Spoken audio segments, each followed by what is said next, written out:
Na aula de hoje nós vamos revisar o sistema respiratório, ou seja, a gente veio vendo nas últimas aulas os sistemas anteriores, né, que era o nervoso, o endócrino, a parte toda de digestão, o reprodutor também. Hoje nós vamos falar então de um sistema que ele tem uma correlação direta com o sistema digestório, na região da cabeça, que é o nosso sistema respiratório. Então aqui, ó, sistema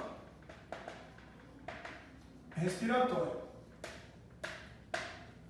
Nesse caso, qual é o papel do sistema respiratório? O sistema respiratório, na verdade, ele tem um papel bem importante, que é levar o oxigênio até lá dentro do teu organismo, no lugar onde ele vai poder ser utilizado.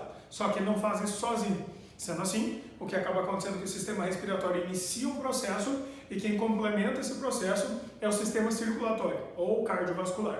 Então, o respiratório ele vai responsabilizar-se, basicamente, pelo processo de coleta de oxigênio e disponibilização desse oxigênio no sangue. Da mesma forma que ele é responsável, então, por pegar o gás carbônico que vem de todas as suas atividades metabólicas e vai liberar para a natureza, ou seja, levar embora. Sendo assim, o que acaba acontecendo é que nós vamos ter, entre as funções do sistema respiratório, a coleta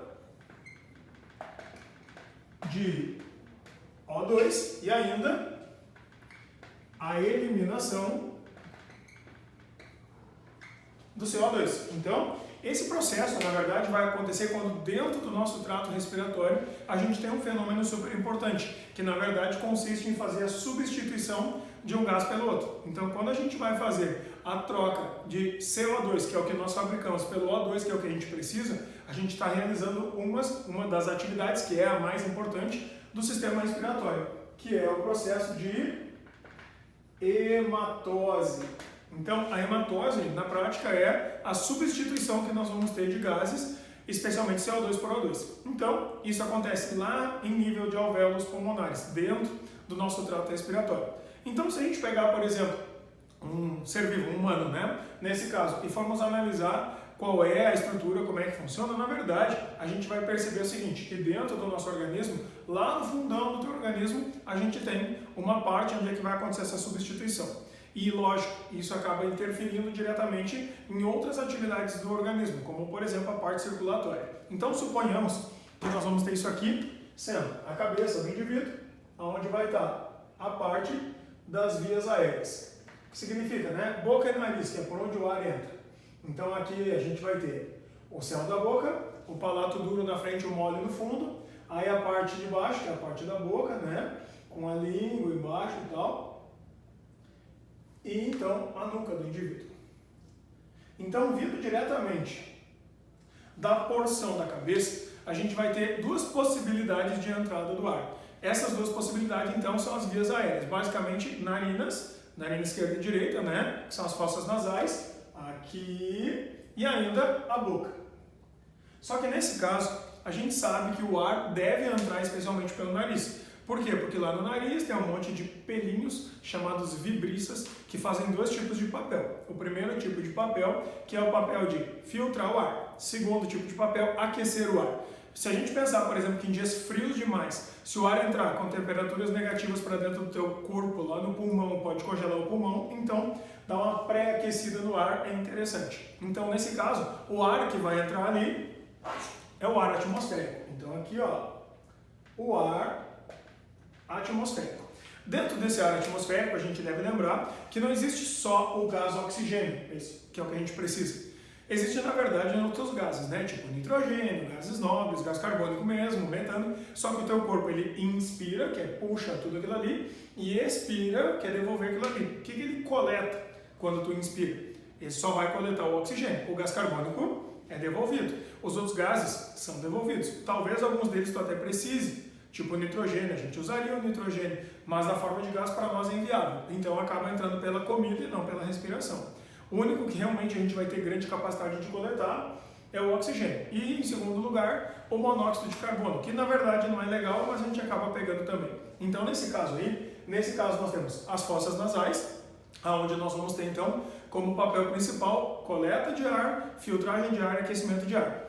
E a boca? Bom, a boca pode entrar como um órgão acessório. Por exemplo, se tu tiver com uma obstrução nasal por qualquer coisa, tipo gripe, né, que pode aumentar demais a coriza, pode usar a boca como um mecanismo alternativo para poder respirar. Só que nesse caso a gente sabe, a boca não filtra, só deixa o ar entrar. É a mesma coisa quando alguém vai mergulhar, né, e faz assim, e coleta ar pela boca. Também não está filtrando, mas está pegando ar, isso que importa. Então, fora as fossas nasais e a boca, que são os dois pontos de entrada para o ar, a gente ainda pode ter, e aí vem uma parte importante, um ponto que é responsável tanto no sistema respiratório quanto digestório, é um órgão que faz parte de ambos, né? Responsável basicamente pela passagem de ar, que é no fundo da nossa garganta, né? Comunicando a parte das fossas nasais com a parte toda da boca, nós temos a faringe.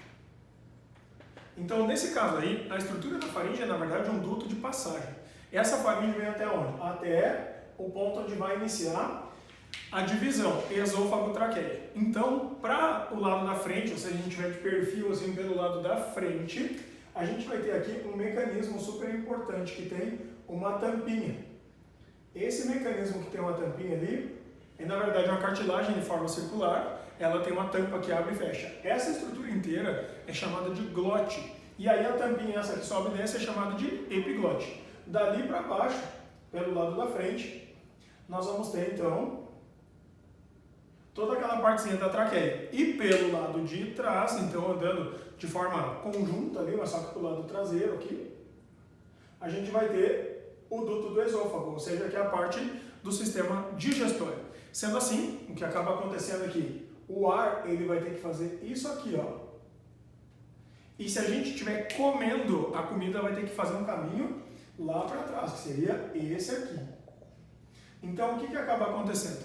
Cada vez que a gente vai engolir, para que não haja um conflito de passagem de ar ou de passagem de comida, a gente tem lá no fundão da nossa garganta, se tu botar a cara na frente do espelho, abrir a boca e fazer aparece. Lá no final da goela tem uma bolinha assim. Aquela bolinha ali é tipo justamente o botão que diz, ó, vai engolir. Então, quando acontece isso, a língua sobe a parte de trás, toca na bolinha, a bolinha manda uma mensagem para o cérebro e o cérebro manda uma mensagem de volta para essa tampinha da epiglote. E a tampinha, pum, fecha.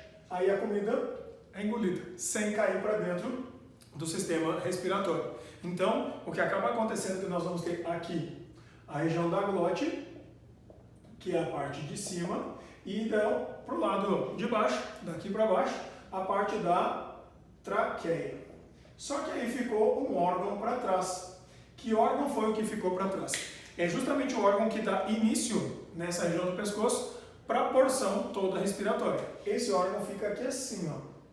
Então, enquanto do lado de trás tem a faringe, no lado da frente a gente vai ter a laringe. Então, quando a gente tem uma pessoa que está com uma faringite, essa pessoa ela está, na verdade, com um problema tanto do trato digestório quanto do trato respiratório.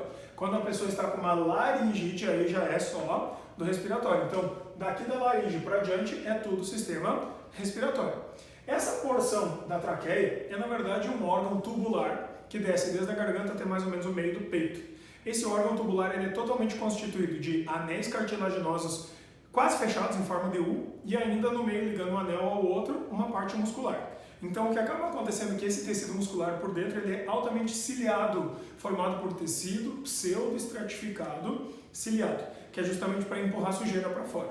Então, nessa porção da traqueia, que vai descer mais ou menos até o meio do teu peito, tem que ter mais ou menos assim de 10 a 15 centímetros. Não é um tubo muito longo. Quando chega no meio do peito, ele se ramifica em dois, se abre em dois. Então, a traqueia se ramifica em dois grandes dutos que adentram ao pulmão. Esses dois grandes dutos são os brônquios.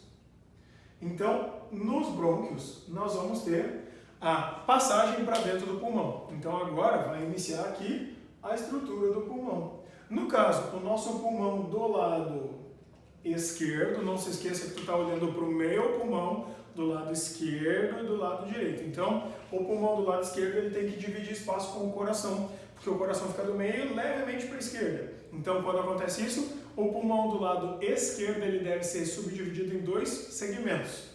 O lobo ou lóbulo superior e o lobo ou lóbulo inferior. Tá? Então, são só duas partes. No lado direito, como não tem que dividir espaço com o coração ficar aqui, então tu vai ter lobo superior, lobo inferior e um intermediário, um fragmento intermediário, chamado lobo médio.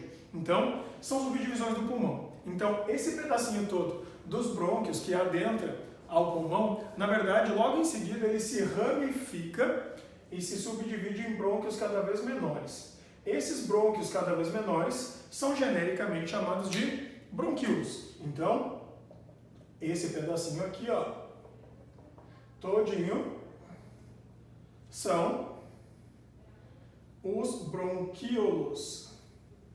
Esses bronquíolos podem se subdividir mais e mais e mais, até que eles vão chegar lá no ponto final do sistema. Nesse caso, quando eles chegam lá no ponto final do sistema, eles atingem o último pedaço do tubo do trato respiratório. Esse pedacinho parece literalmente um pequeno saquinho. Essa bolha aqui, na forma de um saquinho, na verdade, é o que nós chamamos de alvéolo pulmonar. Então, esse alvéolo pulmonar, na verdade, ele é assim, chega ali o finzinho do bronquíolo e a gente vai ter, então, um saquinho todo ele ramificado na forma de pequenas bolhas, tanto por dentro quanto por fora. Só que dentro dessas bolhas, aí vem uma parte importante, que é a comunicação do sistema respiratório com o sistema cardiovascular, né? Então, nós vamos ter vasos sanguíneos capilares que irrigam por dentro e por fora toda essa estrutura do alvéolo. Então, vem chegando o sangue, ele passa por dentro do alvéolo e sai. Então, nós sabemos lá da parte da química que quanto maior a superfície de contato, maior é a reatividade. Nesse caso, quanto mais contato a gente tiver do sistema circulatório com o sistema respiratório, maior a quantidade de troca de gases. Então, simplificando, seria basicamente o seguinte: o sangue que chega neste sentido aqui, ele é um sangue rico em CO2. Toda vez que nós temos um sangue rico em CO2, ele é chamado sangue venoso. Então, ó, primeira coisa, sangue venoso não é o que anda dentro da veia. Ele até pode andar dentro da veia, mas na verdade não tem nada a ver com o tipo de vaso, sim com o tipo de gás que ele carrega. Quando ele passa por dentro do alvéolo pulmonar, o que vai acabar acontecendo é que o CO2 é distribuído do vaso sanguíneo para o alvéolo, e do alvéolo o CO2 vai embora. Então, volta até sair pelas narinas e pela boca. Em contrapartida, vem vindo no trajeto no sentido oposto o gás oxigênio, que vem entrando diretamente lá de fora o gás oxigênio, que chegando dentro do alvéolo pulmonar, ele difunde para dentro do nosso sangue e vai embora agora no nosso sangue. Todo o sangue que está riquíssimo, lotado de oxigênio, chamado de sangue arterial. Então, na verdade, a classificação venoso ou arterial para o sangue não tem a ver diretamente com o vaso onde ele está andando, veia ou artéria, mas tem a ver basicamente com o tipo de gás que está lá dentro. Sendo assim, o que acaba acontecendo é que o sistema respiratório, ele tem uma comunicação que é a faringe, direto com o sistema digestório, e tem outra comunicação que é no alvéolo pulmonar, diretamente com a parte do sistema circulatório. Então, eles se conectam, eles estão ligados um ao outro. Quando acontece isso, então, essa relação aqui de troca gasosa sempre acontece por difusão simples. Passa CO2 da onde tem mais para onde tem menos. Passa O2 da onde tem mais para onde tem menos. E aí vai haver essa substituição. A essa substituição que está acontecendo aqui é que nós estamos dando o nome de hematose. Então, nesse caso aqui, ó, o processo todo de hematose que a gente tem nada mais é do que aquela substituição de gases. CO2 fabricado pelo teu organismo nas atividades metabólicas, como é o caso da respiração celular, e depois a coleta do oxigênio para abastecer isso aí e jogar o gás carbônico fora. Então, esse processo de hematose, ele é importante porque é a substituição lá no sangue.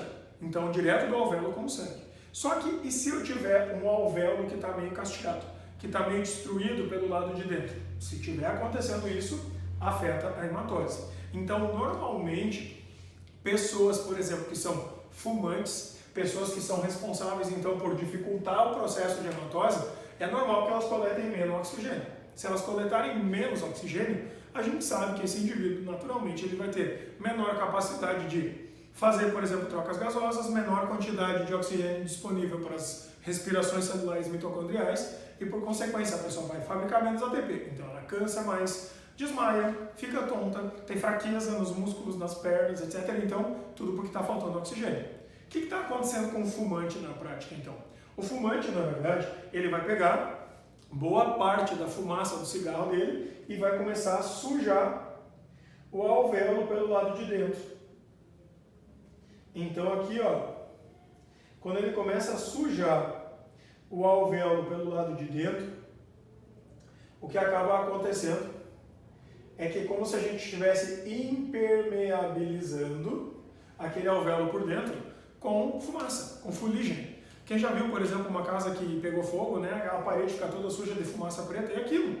Então o alvéolo fica daquele jeito, fica opaco. Significa que a troca de gases vai ficar dificultada. Então a pessoa tem menos capacidade de trocar gases, menos capacidade de coletar o oxigênio e, por consequência, vai ter mais dificuldade metabólica.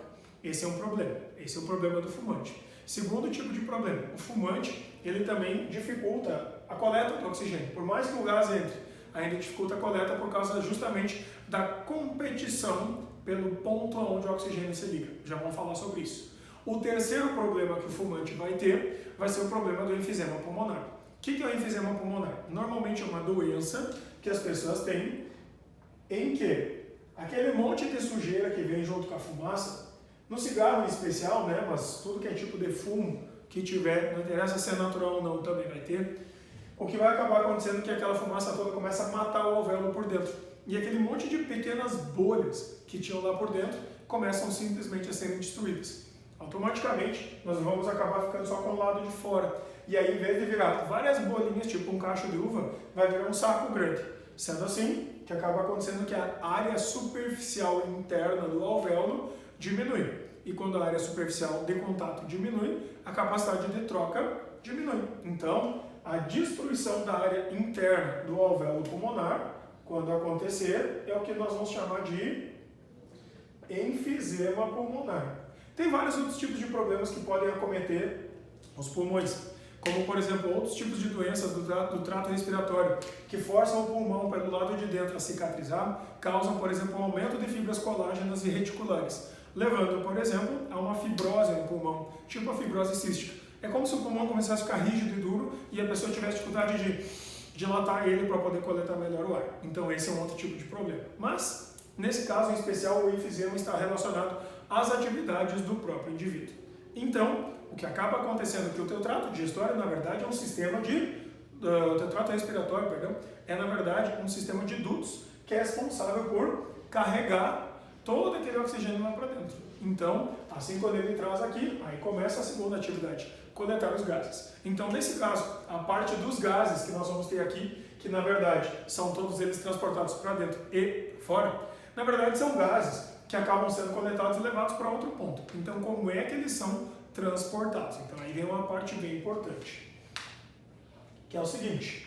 Primeiro, o transporte de O2. Esse transporte de O2, na verdade, ele é um transporte realizado especificamente por células, né, as hemácias. Então, esse aqui ele pode acontecer, ó, de duas formas. Primeiro, o oxigênio que entra, ele pode passar para dentro do sangue por difusão e pode se ligar ao plasma. Isso aqui ocorre assim, ó, mais ou menos 5% de todo o oxigênio que entra é transportado assim. É bem pouquinho, de 3 a 5%. E aí, o resto vai se ligar na hemoglobina, formando aquele complexo famosão chamado de oxihemoglobina. Então, quando acontecer isso aqui, a oxihemoglobina que se encontra nas hemácias é o que dá justamente a cor vermelha para as hemácias, essa hemoglobina. Então, forma um complexo. Isso aqui corresponde, então, mais ou menos a 95% de todo o oxigênio que é transportado. Quando acontece isso, este complexo formado aqui, ele, na verdade, é um complexo instável, e esse complexo instável é formado dentro do alvéolo pulmonar, na hora dessa passagem. Então, por que ele é um complexo instável? Justamente para que quando o gás seja coletado, ele é coletado, daí vai indo a hemácia com a hemoglobina embora. Como ela está indo com a hemoglobina cheia de oxigênio, se um tecido disser, ó, me dá esse oxigênio, a hemácia, beleza, pega aí. E a hemoglobina doa esse monte de oxigênio que está lá. Então, nesse caso, a ideia de ser instável é justamente para poder soltar de uma vez. Então, para facilitar a redistribuição do oxigênio. Segundo tipo de gás que nós vamos ter, que é o gás carbônico. Então, agora nós temos o transporte de CO2. Nesse caso aqui, o transporte de CO2, ele pode acontecer de 3 formas distintas, e aqui é um pouquinho mais importante, tá? Que é o seguinte, primeira forma, 5% normalmente, aproximadamente isso, tá? 5% vai ser transportado diretamente pelo plasma, tá? Então, mais ou menos isso. Cerca de 25% é associado à hemoglobina, formando um complexo chamado de carbohemoglobina. Isso também está acontecendo nas hemácias. Então é tudo nas hemácias. Aí nós temos ainda o resto, né, os 70%. Esse 70% aqui, ó, ele vai ser transportado ou na forma de ácido carbônico, que é a água do sangue mais o gás carbônico que tu fabricou nas tuas atividades metabólicas, ou, que é uma outra forma bem comum, na forma de bicarbonato. Quando acontece isso aqui, esse bicarbonato é o mais popular de todos. Então, como é que vai acontecer esse transporte de CO2? O transporte de CO2 acontece quando a gente fabrica o nosso CO2 do nosso processo de respiração celular. Então, seria mais ou menos a seguinte situação. Suponhamos que nós temos aqui, então, uma mitocôndria, e essa mitocôndria, durante a atividade de respiração celular, ela ganhou o gás oxigênio, então, entrou O2, e dessa mitocôndria saiu o CO2. Aí, o que acontece com esse CO2? Um pouco desse CO2 vai ser liberado para dentro do sangue, né? Quando ele começa a ser fabricado, ele começa a difundir para dentro do sangue. Quando ele difunde para dentro do sangue, o que vai acabar acontecendo é que uma parte dele se mistura no plasma, então essa vai diluída na água do sangue. Uma segunda parte desse CO2 se gruda nas hemácias formando a carbohemoglobina. A carbohemoglobina vai circular pelo sangue até chegar no alvéolo pulmonar, joga o CO2 fora e pronto, vai embora. E aí, como fica uma hemoglobina livre, ela coleta o oxigênio e leva embora. Então, forma esse outro composto aqui, tá? A oxihemoglobina.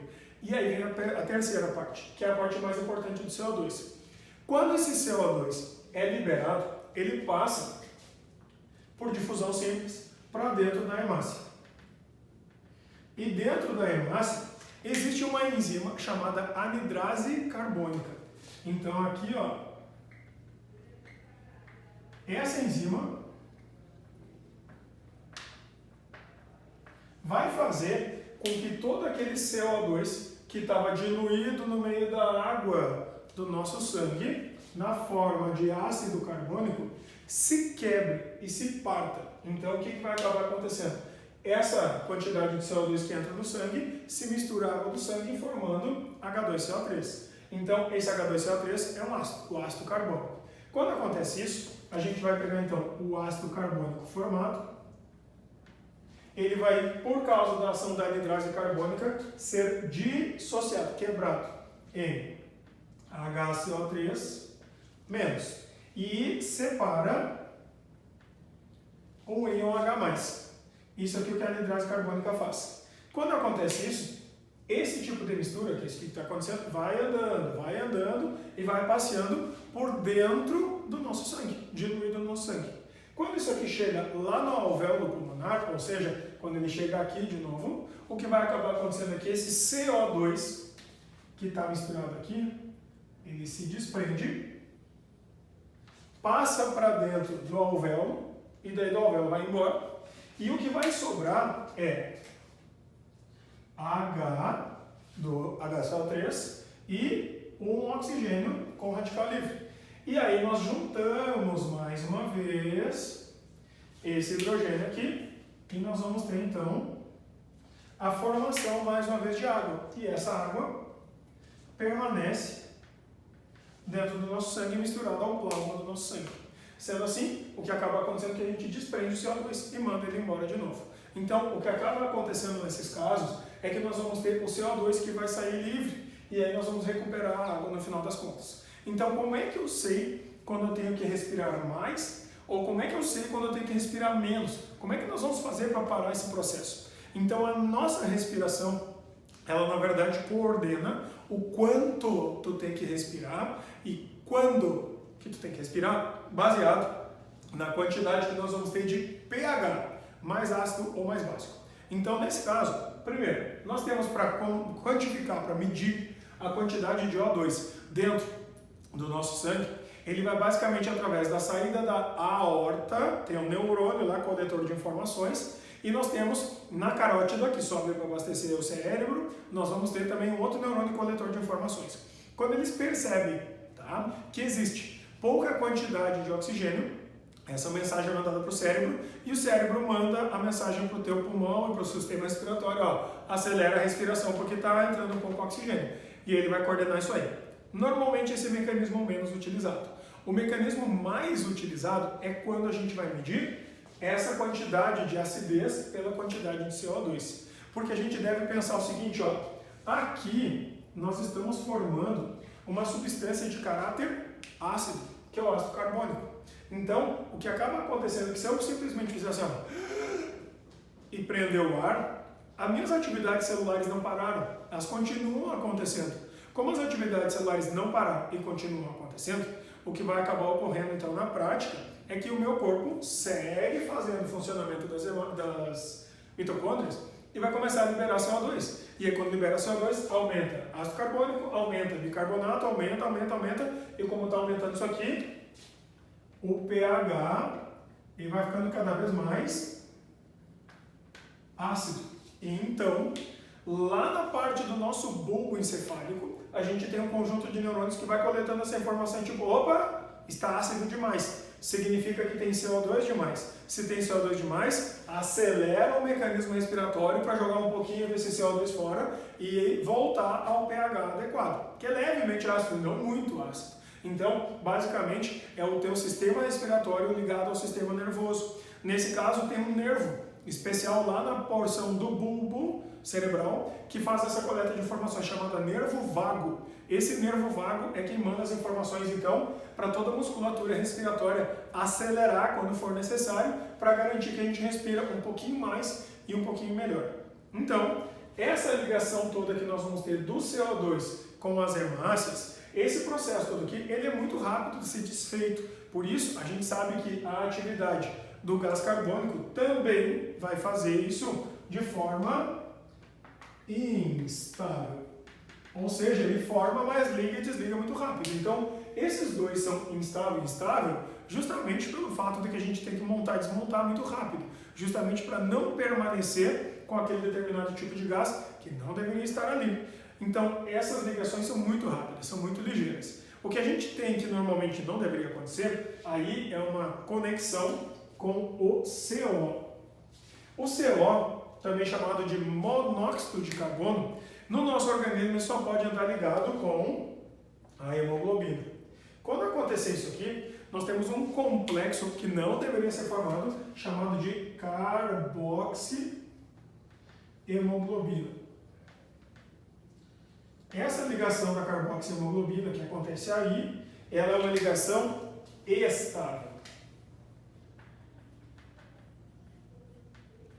Então, uma vez formada essa carboxihemoglobina, vai ficar ligado para sempre, até o dia que a hemácia resolver morrer. Então, por exemplo, se eu tiver uma hemácia, vamos supor que isso aqui é uma hemácia. E aí, presa nessa hemácia, que é chamada do glóbulo vermelho, né, a gente vai ter as hemoglobinas, que estão aqui. Certo?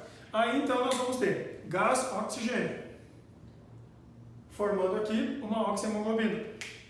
Gás carbônico, formando aqui uma carbohemoglobina. E então, monóxido de carbono, formando uma carboxihemoglobina.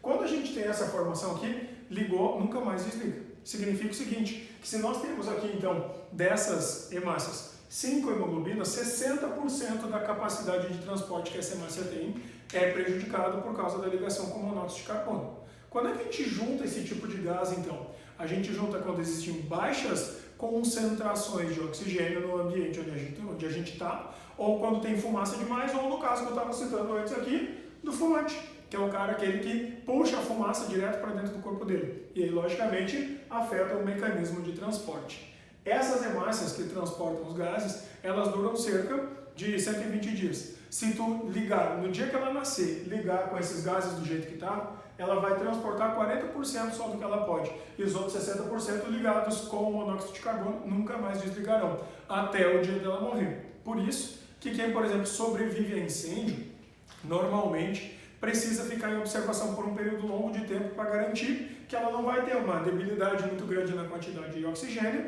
e vai sobreviver até que o organismo consiga substituir todo aquele monte de hemácia que foi afetada. Por isso que a nossa respiração depende muito da quantidade de oxigênio que tem disponível no recinto.